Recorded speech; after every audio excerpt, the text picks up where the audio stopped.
Okay, so this is part two. This is part two of the UFL training video.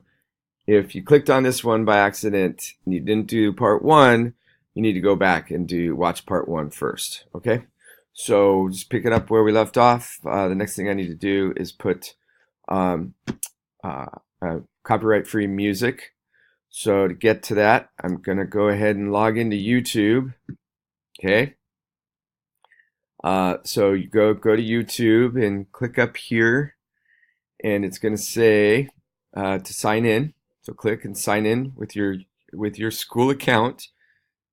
And once you're signed in with your school account, like I said, click on this little icon of you and click Creator Studio. And you want to go down here to Create. And that'll open up the copyright-free music, and go ahead and pick a genre that you might want, and preview some of the music, possibly. How about this one? How about this one? How about this one?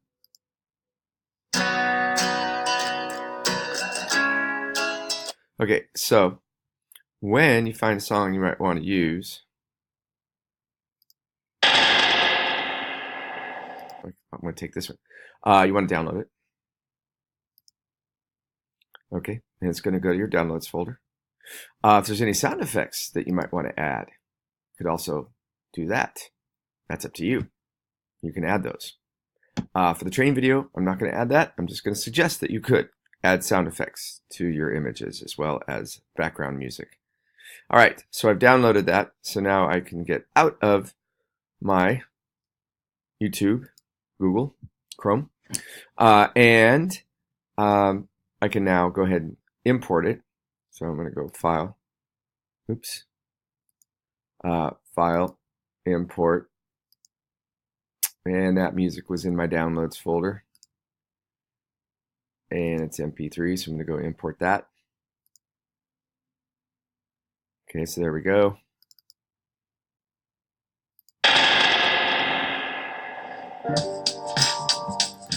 All right, now this song is minute 46. My video is 44 seconds.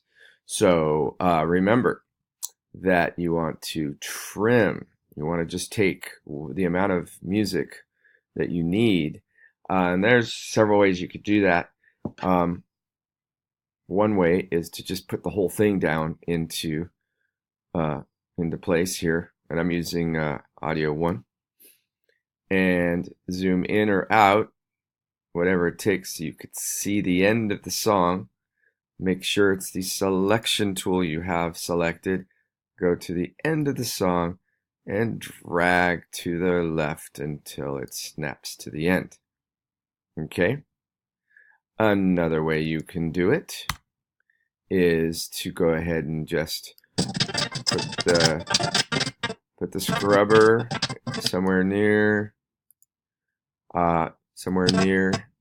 where you need it to be, and hit the out, and then drag the waveform here. Just click over the waveform, click, hold, and drag that into place, and that will also allow less of a trim.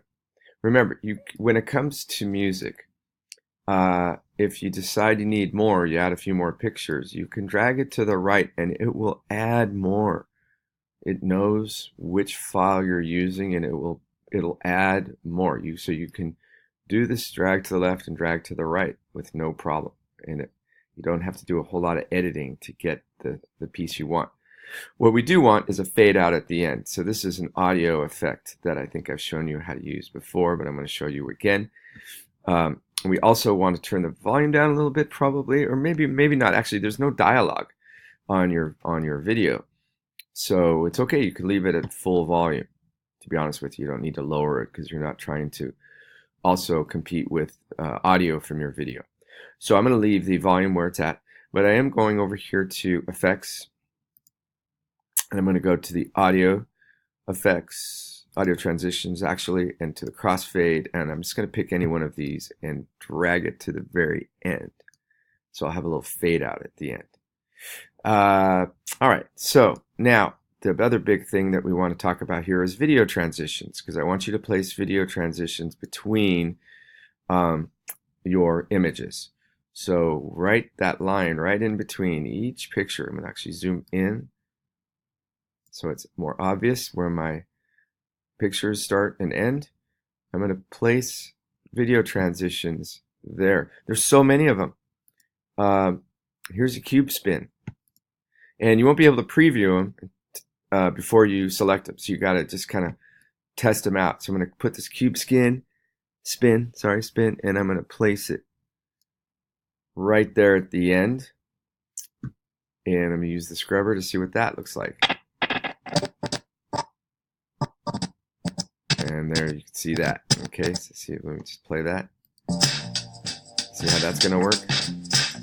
Okay, now I'm just going to go dissolve, cross dissolve. That's a pretty popular one. Click, hold, and drag that. And you can either go right to the end, or you can put it kind of in between. Let's see what happens. Did I do that right? There we go.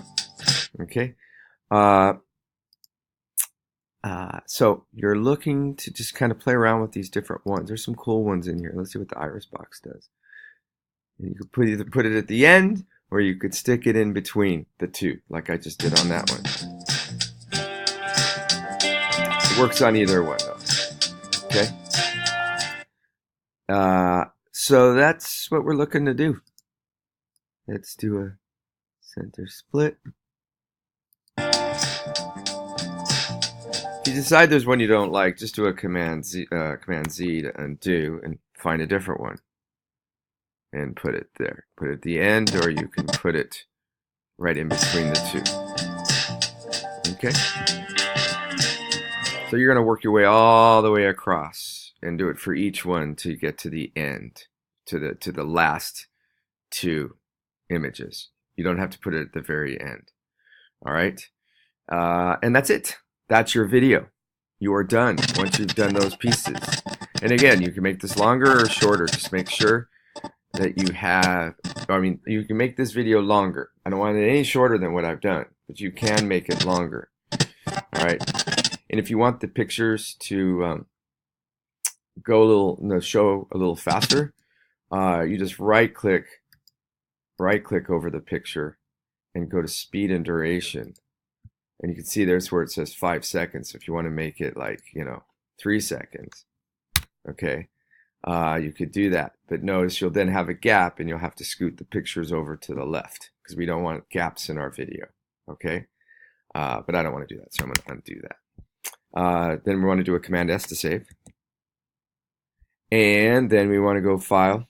First of all, make sure that the timeline, I'm showing you how to export now, make sure that the timeline is got the blue ribbon around it. It's selected. This is what we're going to export. And we're going to go File, Export, Media. And we're going to come up here and make sure it says H.264. Always click on the output name link. Always go to the output name and click on that link. And make sure it's going to go into the right folder. So I'm going to go to Documents. And I'm going to choose my UFL folder so you know where your stuff is then. That's really important to do. Okay, and then go ahead and export it. And when it's done exporting, you're going to have a UFL.mp4 in your UFL folder, if you did what I just showed you. And you're going to upload that to your video production page and label it as UFL. Web starts there. Okay, very good. Thank you very much.